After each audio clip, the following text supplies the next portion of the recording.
Welcome. Thank you for joining us. So I'm very happy to have as my guests today Lauren and Callie. They are college students. And we got into a discussion last week about sexual assault, what life is like on campus for college girls. And I thought it was very interesting and enlightening. So I asked if they would come on the show and do this podcast with me. And they did agree, but they did not want their faces on camera for their own safety and privacy, obviously. So welcome, Lauren and Callie. Hello. Hi. Thank you so much for doing this. So, as you know, a few weeks ago, this question went around. Would you rather be alone in the woods with a bear or a man? And I actually saw a man ask about his daughter. Would you want your daughter left alone in the woods with a bear or a man? And everybody said a bear, which I thought was it's not eye-opening, I don't think, for most women, because we know that we are prey and in danger quite often. So why? Let me ask each of you. Lauren, if you would say a bear, why would you say a bear instead of a man? Because I feel like at the end of the day, if you leave a bear alone, you're fine. But I can't imagine being in the woods and then coming across a man. Maybe he looks nice. Who knows?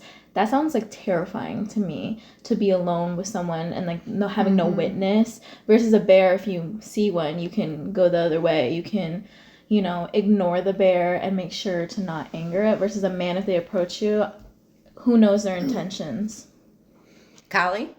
I think when a man is left alone with you, they think they can kind of like do whatever they want. Like, I think guys have that mindset of like women are property and like men kind of like take over women. I feel like in a way, like if they were alone with a woman, I feel like they can do what they want. Versus like a bear, like what Lauren said, you can kind of like leave them alone. Yeah, so I think that's why I'd rather a bear. So tell me a little bit, do you come to this conclusion because this is what your dating experience has been like? I mean, what is it like on a college campus?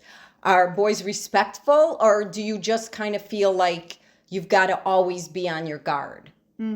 I think boys can be respectful, and depending on how you meet them.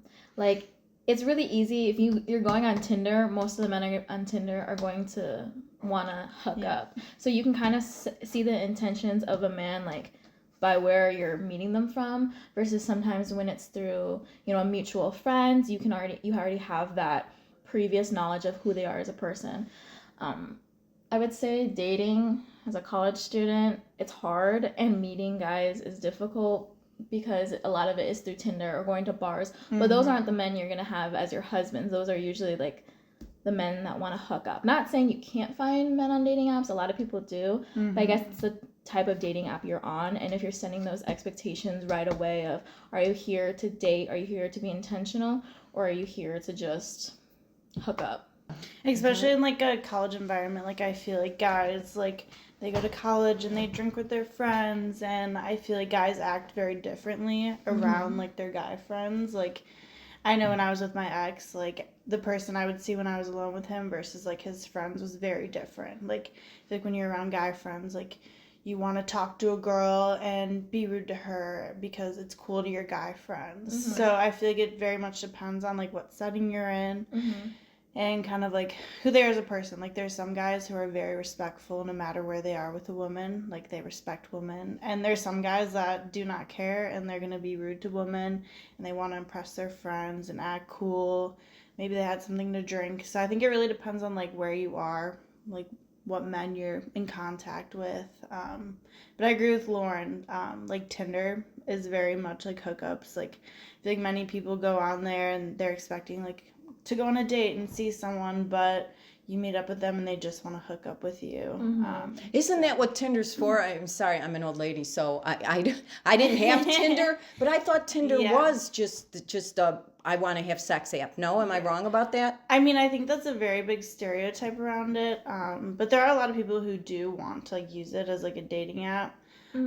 I'd say Tinder is very much stereotypical for like hookups, but a lot of people use like Hinge now. Hinge is more. Hinge is good. I feel like it's more for dating, but you can still find people that want to hook up. Yeah. And then there's Bumble, and Bumble is the one where the girl reaches out to the guy. Yeah. But then I feel like on Bumble, those are, not to be rude, but those end up being the pick-me boys that end up going on there.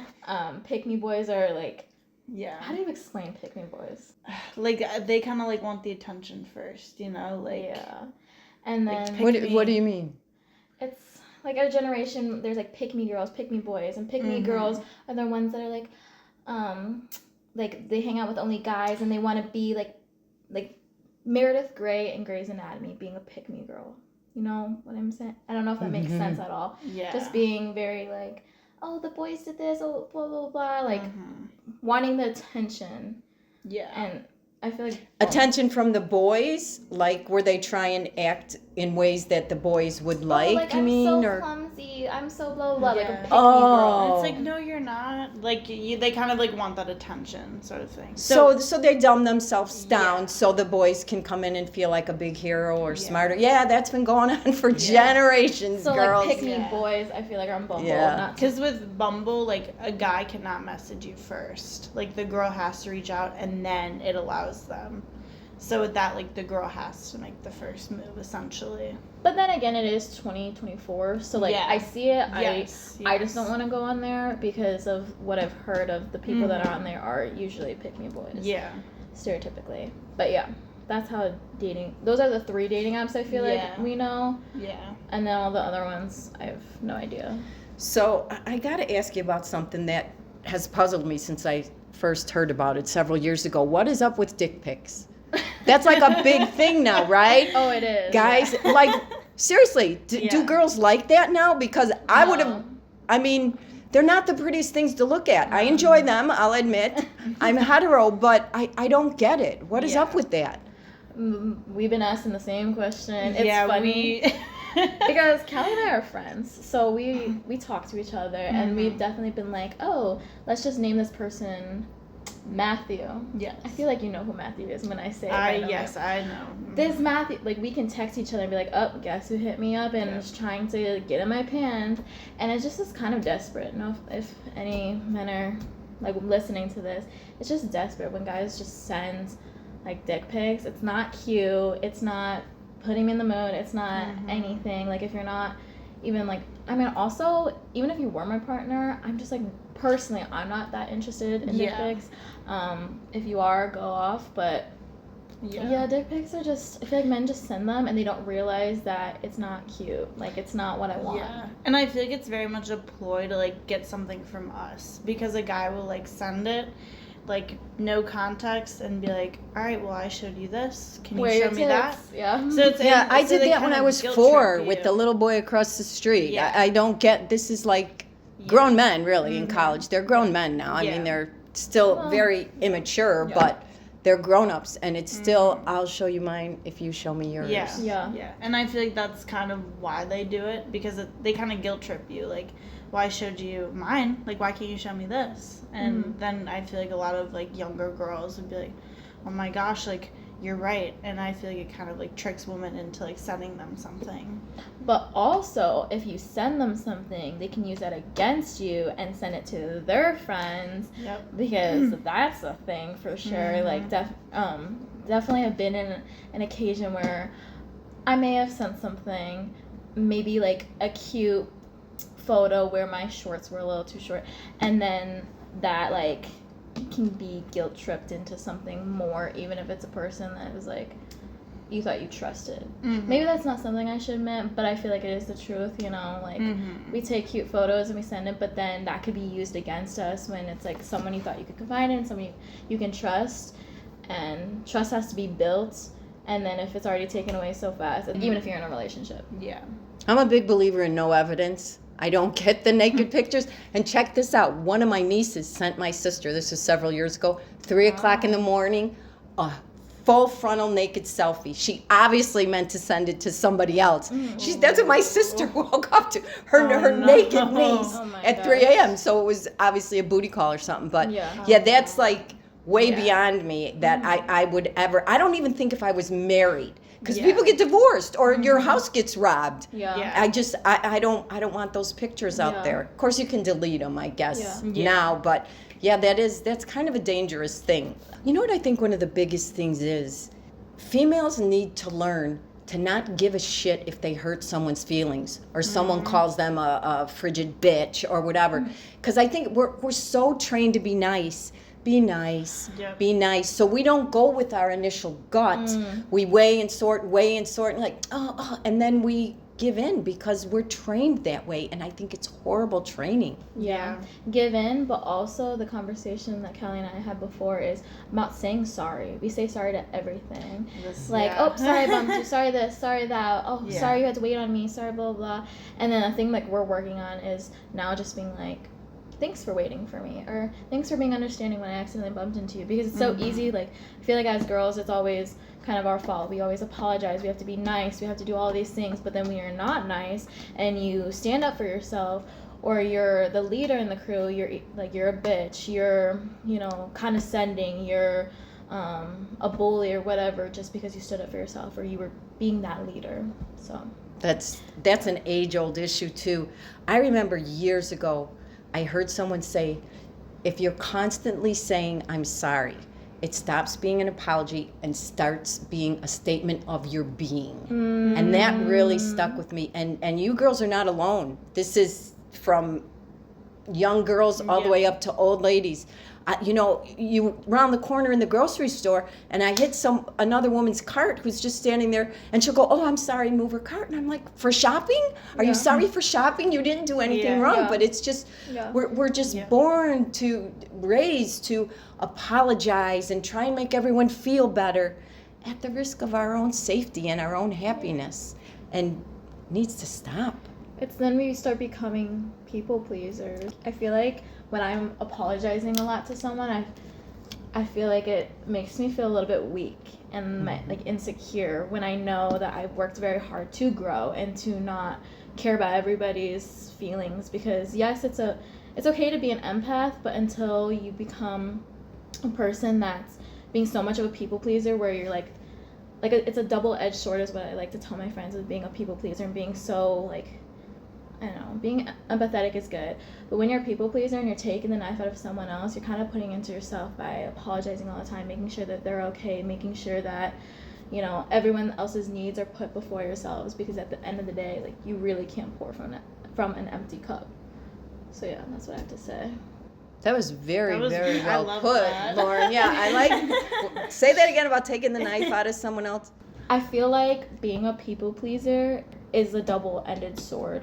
When you're trying to help someone else and when you're trying to make someone else feel better, you're putting all that weight on yourself, and you're kind of just hurting yourself in the process. That's very wise, Lauren. Yeah. That's well said. And getting on to the topic that we were really talking about last week that I think is so pertinent, and that is the sexual assault of women and how commonplace that is. They say 1 in 3 women will be sexually assaulted. I think it's just about every woman. So many women I'll talk to, and they'll go, oh, nothing ever happened to me. And then we talk, and then they'll be like, oh, wait, yeah, there was a time. But it was no big deal. That's it. Oh, it was no big deal. Sexual assault is always a big deal. I don't care if it's someone grabs your boob, your ass, or if it's a full-on sexual assault. It's a violation of your privacy, of your trust. And I was doing a meditation a while ago, and the message I got through my meditation was about, I was talking, because I was sexually assaulted myself, which I can talk about in a little bit, but the message I got was, our power, our autonomy is so connected with our sexuality that you never have to do, as far as a woman goes, all you have to do is sexually assault her and she will give up all her power on her own. And that's what we do. We get small, we become addicts, we get fat so people won't bother us anymore. There are huge repercussions to our lives after sexual assault, and we take on the shame ourselves. So it's like that assault plugs into us and then pulls our power out of us until we reclaim it. But in our heads, it's because we're trained to be, what did I do? Because that's the first time I was assaulted. I was 15 years old, and I was drunk at my block party, and I kind of blacked out, and I came to behind one of the garages in the alley with 2 boys passing me back and forth while the other boys stood around and laughed. And I really want to note here that all these boys were all in Catholic school with me since 1st grade, knew them all, And I continued to hang around with them. I continued to be very friendly with them. And I just swallowed all of that because I was drunk. Plus, you know, there's not a lot of support for women now. People like to pretend there is, and there's definitely more than there used to be. But back then, you know, I told my girlfriend, and she was just like, well, you know, that's kind of just the way it is, or whatever. You know, it's just kind of what you got to put up with. And, you know, you were drinking, so...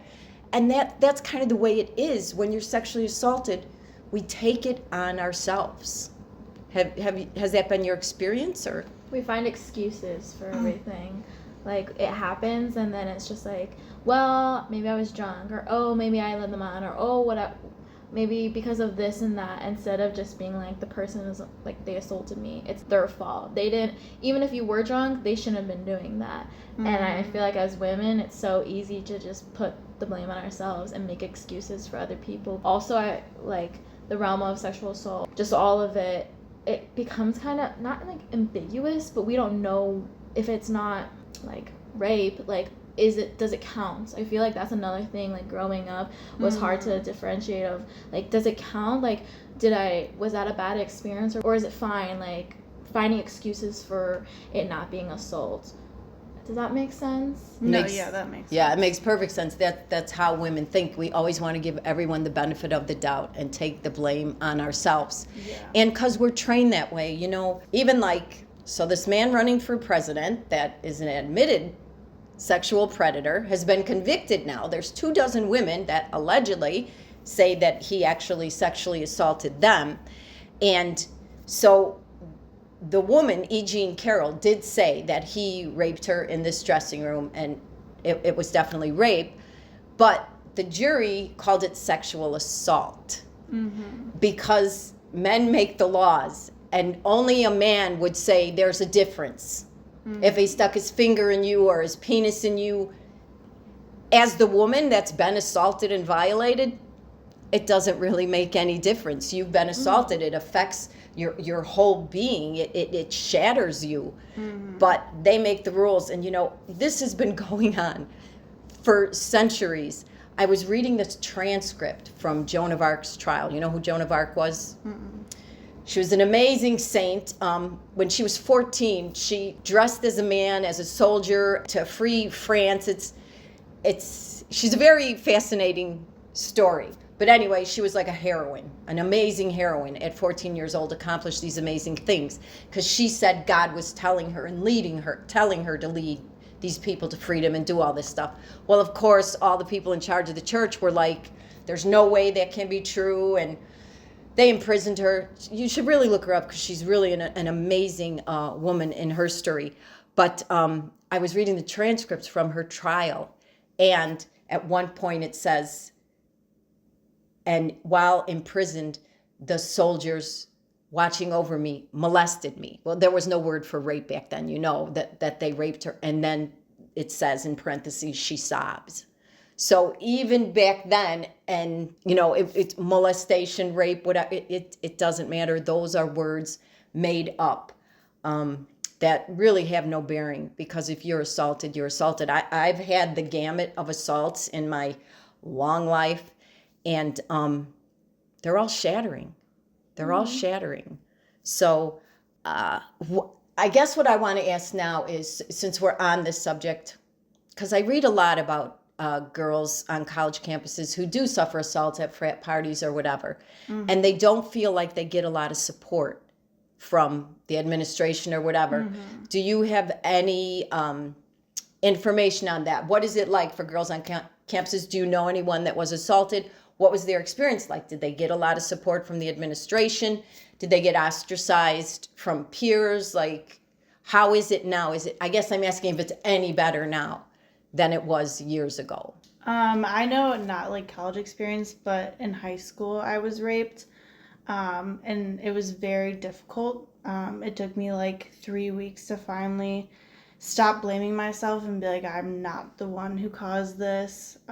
Like, I think I shame myself a lot. I blame myself a lot. And then I finally like sat down with some friends, and they were like, this is wrong. Like, this should not have happened to you. You need to stop blaming yourself. And that's when I went to like my high school administration and I let them know what happened. And from there, it felt like they were just like protecting themselves. Like they were like, just so you know, just because you told us this, like we have to go to the police now. And it wasn't really like I'm sorry or anything. It was kind of just like we are gonna get in trouble if we don't tell someone. So I had to sit there, and it was like one thing after another. It was like, we're calling the cops, and also we have to call your parents because you're not of age. So I'm like sitting there, and I just had finally been like I told someone, and now it was like everyone was finding out. So my parents were called, and they were like, you have the option to tell them or we're gonna tell them. So I ended up telling them, and it was awful. And the cops came, and I had to give this story to the cops. I also had to write it down on a piece of paper. I also had to tell my parents, and everyone was just so confused. And my friends were freaking out because they thought they were going to take my phone, and my phone had like pictures of us drinking. So it was like it just like felt like everything was like being controlled by other people, and like it should be a thing. Like I should have felt so good, like I finally came forward, like I should feel like a weight off my chest, but instead I just felt like awful. So after that I went to like a courthouse, and I had to share my story on camera while my parents watched from another room. So they had to sit there and watch the entire story from beginning to end of what happened during that period.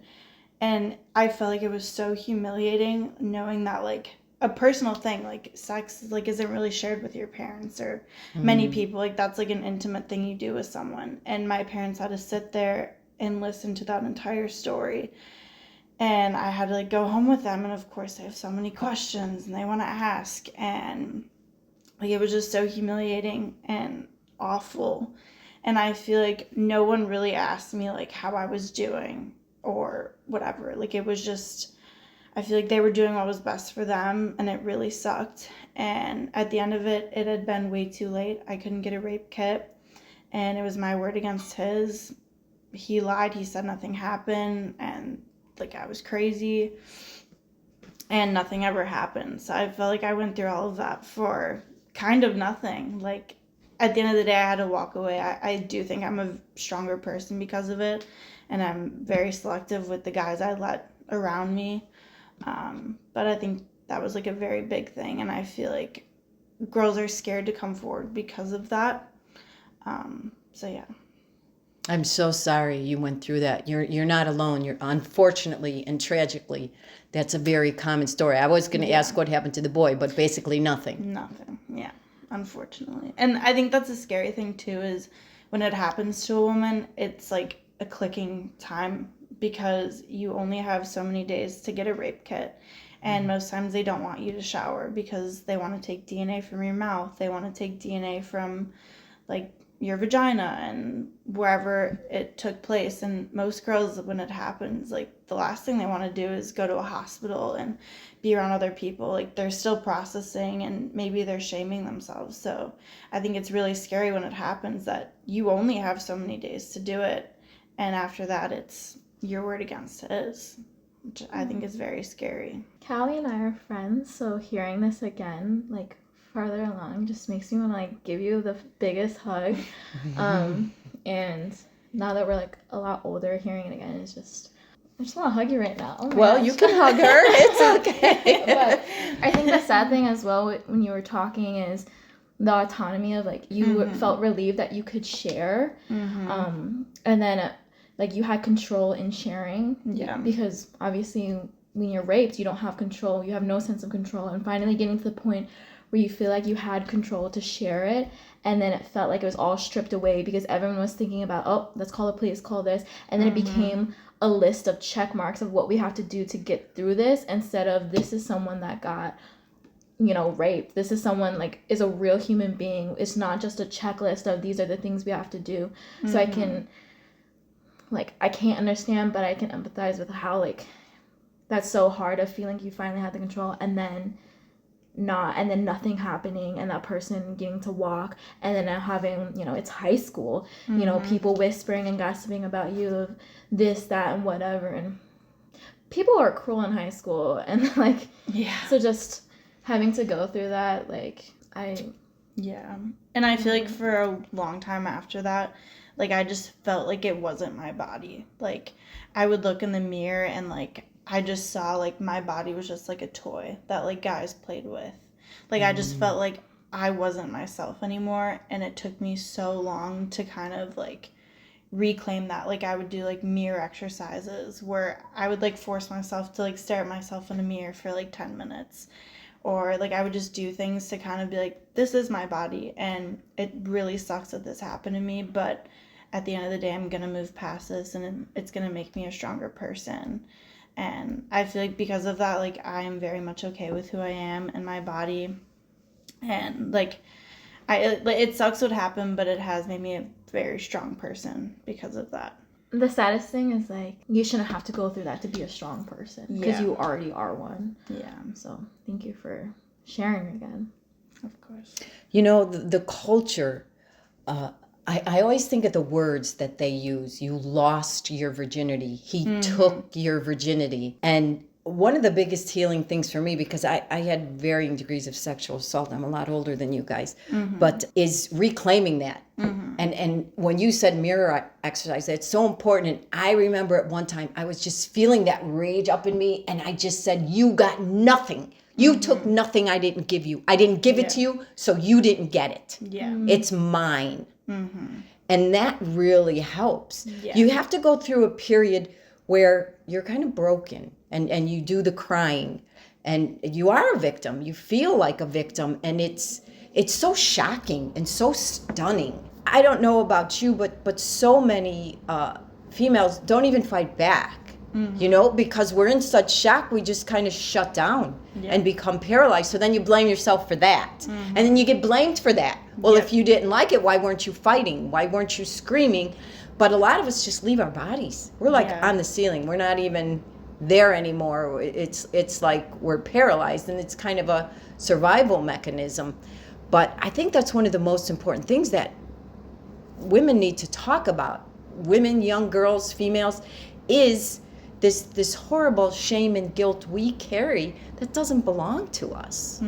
So I guess the next question I would have is, because I've read about this on college campuses, where when you start college, there's like seminars about how to keep yourself protected and all that kind of stuff. Is that true? Are they still doing that kind of thing where, you know, women, like if you need someone to walk you to your dorm or do this and don't do that, do they do those kind of safety things still for females on college campuses? For us, we use Canvas, which is like where our classes are. There's different like Canvas pages, and there's one in the beginning of the school year for like freshmen that's about drinking and alcohol, and there's one for like sexual assault.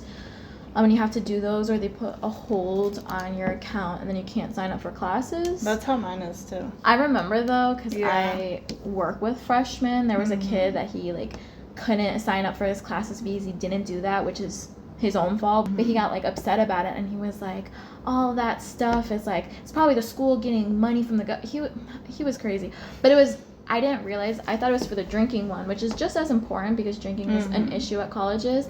And then I found out it was because of like he didn't do the sexual assault one, and I'm like, are you really complaining that you didn't do a Canvas module about sexual assault when you're probably the one like catcalling women? I don't know, it's just really frustrating sitting there as like a girl being like, this is really important, and I know it can be a long module that you don't want to do, but at the end of the day it is important. You shouldn't be complaining about having to get educated about sexual assault, because that happens on campuses. So other than those Canvas courses, they do have Safe Walk at my school, which you can get walked home. Other than that, there's orgs on our campus, like orgs that you know advocate and like educate people about it. I think I have very similar things. I just feel like they're not advertised very much. Like I feel like they're there, but not many people use them, and I feel like not many people know about them. So I feel like they should definitely advertise it more, because I feel like it is very useful. Like it could prevent a lot of things from happening, especially going home maybe alone from a bar. Like maybe you got in a fight with a friend, or maybe you went with a man on a date and you want to get home safely. Like I think it'd be very good to use.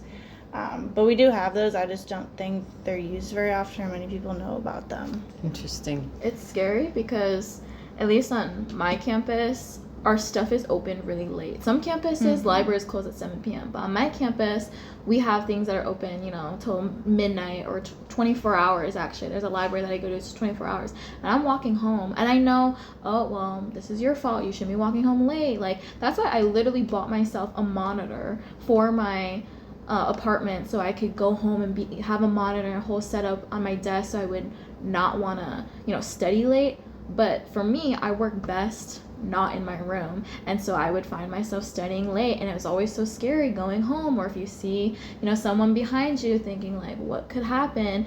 But it shouldn't be my like duty to go in early from studying when I know I'm a better student when I'm at a library until midnight, because I work and then school and then orgs, and by the time I'm studying it's 8 p.m. If I go home, I'm just gonna fall asleep, Especially men. Like, men never have that worry. Like, they could stay out as late as they want. Like, a man can walk home and feel okay. Like I feel like I find myself asking men a lot to walk me home. Like, I'll be with like a trusty man. I'm like, you're a man, like, walk me home. And I think that's really messed up that we have to have a man like walk us home, because no one's gonna go after a man. A man is gonna go after a woman. I mean, like, yes, because I don't want anyone listening being like, oh, I'm a man and that has happened to me. So yes, it can happen to men, but like, it's much rarer. Yeah, it's more rare, and I do the same thing. I call one of my good friends to walk me home on the phone just in case, and I literally joke on the phone, which is not a joke, but I'll be like, okay, so if you hear me like get stabbed or like whatever, just call 911. I'm on XY street, like, you have my location. I share my location with a lot of people as well to help me feel safe. But it's more the woman to be preventative, like to take preventative precautions or whatever, versus just like men, not even men, boys being a responsible and respectful man. Yeah. This is what I think men don't understand, is how different our experience of life is. They very rarely have to think about their safety. Like you said, if they got to go to the library and they're like, hey, I got to study, I'm going to be in the library till midnight. They're just thinking it's a pain in the ass because they got to study. They're not thinking, am I going to be safe walking home? Maybe I should call someone, or things like that. It's a completely different experience when it's so accepted that women are prey and men are predators, that there's no way our experiences can be equal. I might have mentioned to you guys last week that there was a study done several years ago, and they asked women what their greatest fear of men is. And they said that they'd be raped or killed by them, obviously. And they asked the men the same question, what is their greatest fear of women? And they said that they would humiliate them. So that is the difference in our lives. We're afraid we're going to be raped or killed. They're afraid that they're going to be embarrassed. So your life experiences are not the same. And this is the thing that I'm really wondering about. We kind of touched on this a minute ago, but so we have a man that was president and now is running for president again. That is a admitted sexual predator, convicted sexual predator. And I'm just wondering, how does it make you feel? I don't think there's any other great example of how little we regard women's sexual assault than to say it does not discount you from the most powerful office in the world. And I don't think people talk about that enough. They just kind of accepted it. And that right there is a huge statement, that sexually assaulting women will not keep you out of the most powerful office in the world. What message does that send to our young people, to our young girls, about you and your own regard for your own body and your safety, and to young men? What does it say to them? To say, hey, well, you can be president. You can rape someone and still be president. So not a big deal. Yeah. It's all with the money as well. And the irony in it is the voters that person is, targeting are people that might also be very religious, that also are against abortion. And, a lot of people get sexually assaulted and they, want to have an abortion, but that's illegal in their state. It's something that it's hard to believe that's not hard to believe, because, at this point, this stuff happens, unfortunately. And it's, like, hard to believe, but at the same time, it's also, like, this is how it is. Yeah. I don't even know what to say. And I think it keeps, like, women in hiding. Like, I feel like right now, like, obviously we're not perfect, but I feel like more people feel comfortable to, like, open up and, like, share what happened. But I feel like if you're putting someone in office that is, like, supposed to be an example for, like, our entire country, like, women aren't going to want to speak out. And, like, I think it kind of, like, keeps what's happening, like, in the past, like, women don't really come out. And now we're finally, like, kind of getting to a place where more women come out. But I feel like now again, like, it's like, are not many people going to come out because, like, a big example of our country has done this to women. Like, are women going to want to come forward knowing that, like, we let someone be president with, like, he did that to women, you know? If they're not going to believe the women that, you know, said those things against the president, are they going to even believe me? You know? It's shutting women's voices down again. And That's a really good point, Lauren. If they're not going to believe a woman who came out against the president, why would they believe me? That's a good, That's really powerful statement there. Thank you. Yeah. I don't know. Well, because that's what I think of. Yeah. Because obviously, you know, I'm older now. I've survived all my stuff. But that's what I think of as young girls. How is this affecting young people to see this so blatantly? Like, yeah, not a big deal. It's like, it's so, not minimizing. I can't think of the word, but it so discounts women. And our Invalidates? Yes, it invalidates women and our experience, and it kind of does make us throwaways, play, like you said, playthings, just like, oh well, and we just accept it. It just happens, right? It just happens. And the interesting thing about that is, like I said, they say it's 1 in 3. I think just about every female will experience something. Yes, you know, sure. to varying degrees, but they'll experience something. But whenever a female comes out and it's someone famous, you know, whether it's an actor or musician or, God forbid, an athlete, the gods of America, you know, the first thing people say is gold digger. She just wants money. But the interesting thing about that is the people who do statistics on these kinds of things and study them and really have the hard evidence and factual information have found that for the women who come forward and accuse men, between 2.5 and 5% have found to be liars, gold diggers, have ulterior motives, right? But the way the public has been trained and brainwashed, they react like the opposite is true. They react like 98% of the time women are lying, and they're only telling the truth 2% of the time. And this is something that I think about this all the time, because men are always, oh, that doesn't happen that much, or oh, she's lying, gold digger, whatever.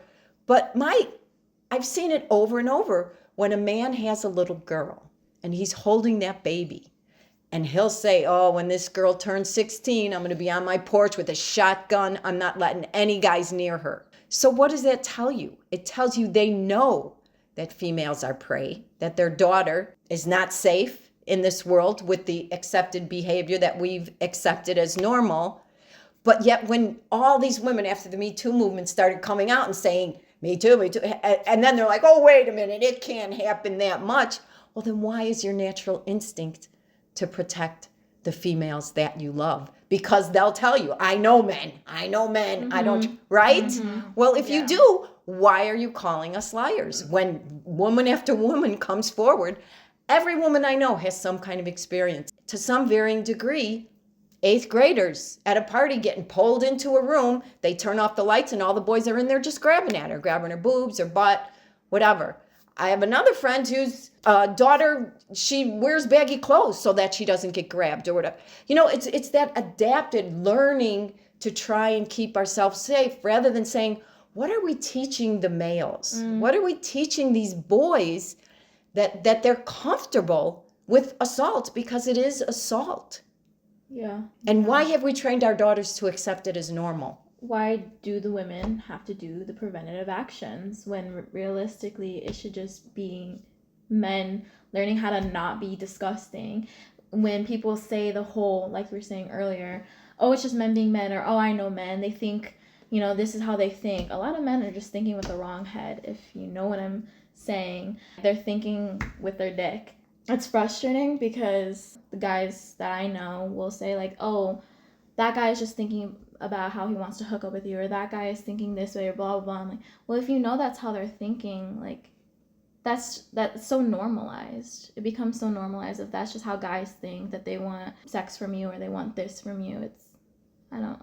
It's just frustrating that that's the norm for them, and the norm for women is preventative measures of, and then excuses, and then blaming ourselves, and then etc.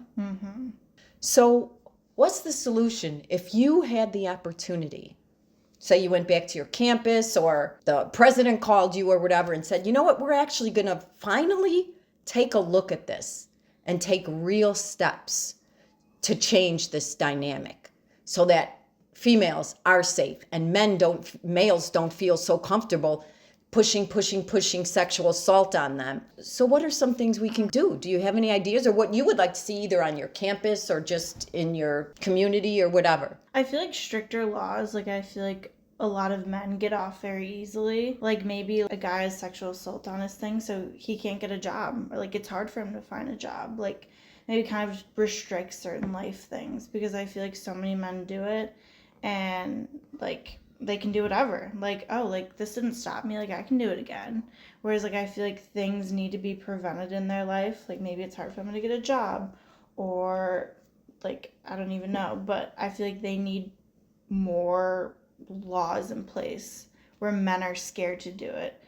The unfortunate thing is how do you, like, maybe they won't get a job because they got caught, but even when they get caught, the system fails women, you know? Yeah. Like, how do you even get to that point? You have to like somehow rebuild part of the system to understand, like, you know, in colleges it's Title IX, and there's a lot of problems with Title IX. I know someone in my life, you know, Title IX didn't really do crap for her. And like for your case with the school, it's everything becomes just a tick box of let's get through it. Okay, we have to call the police. We have to record you. Oh, it's too late for the rape kit. We can't cross that one off. So here's the next thing. It's hard to even get to that point when the system is already not even doing a good job at understanding the severity of it. How would you fix it then? Girl, I don't even know. I don't know. I feel like bringing more like acknowledgement to it too. Like I feel like we should talk about it more and maybe have more resources for women to go to. Like I think that would help the case. Maybe it won't stop it from happening, but maybe help women kind of go through that after that happens, or get help and the procedures to like what they can do next. Yeah. It's really easy to tell someone, okay, well you have to report a Title IX case, or you have to go to like, but have someone walking you through it and being there. If there's like more people that's their job, as like maybe in social work, that they, you know, help victims, and they're the ones that like are kind of holding your hand and walking you through it, instead of just telling you this is what you have to do. You have to go to the school, and then you have to go to the police. Like there's people trained in helping, you know, victims. I mean, maybe that's a thing already, I'm not sure. It would be nice to know that's a thing, that if that happens to someone, that you know that they can call a specific type of person that can walk them through it. I don't know how that would work. I mean, we were talking about this a little bit earlier, but I think not ambiguous, but we were talking about the varying degrees. It's really easy for people to say, well, that wasn't sexual assault, that was just, you know, but people don't realize that getting catcalled, or getting sent dick pics, or people, you know, lying about who they are before a sexual encounter, people doing, you know, so many other things, like rape, like all of these things are in that umbrella, and they do matter, and people's feelings and experiences should be validated, because it's so easy to be like, well, he just grabbed my butt, like it wasn't that big of a deal, even though it made you feel like absolute crap. And I tell this to my friends as well, but a baby can drown in an ocean and 2 inches of water. No matter what your experience is with sexual assault, your feelings are valid. What happened to you still obviously, you know, made you feel like crap and made you depressed, or might have made it you feel like you couldn't talk to the people that you know, that matter to you, because you felt alone, even though so many other people experience these things as well. Here's the thing. So we're talking a lot about what to do after. But what really has to change, I think, is because I don't think the boys that in the one instance that I'm talking about were bad people. I still know a lot of them today. They've grown up to be fine fathers, fine husbands. But it's the culture. That's where the acceptance starts, where that brainwashing and conditioning starts. When I was growing up, these movies are so, like 16 Candles and Animal House, all these movies were basically rape commercials. Get a girl drunk and rape her. And I would laugh like everyone, oh, isn't that so funny? Super bad. The whole movie it's about getting booze so we can get this girl drunk and have sex with her. Those were so many John Hughes movies. Like, these movies were like multi-million-dollar movies. Everybody loved them so much, but it was a joke. We weren't even realizing what we were being conditioned to accept as normal. Me, always a big fat juicy feminist, I didn't realize it, like, holy shit, these are basically movies about getting girls drunk and raping them. And this was a theme over and over and over again. So I think that there are definitely some men that are just horrible. Rapists, assault, have a lot of anger toward women and take it out on women by assaulting them. But I do believe there's a huge portion that have just been so conditioned. And I believe all those boys that I was with, like I said, if I thought any of them were serial assaulters and this is who they were, I would be shouting their names from the rooftop and warning everybody. Mm-hmm.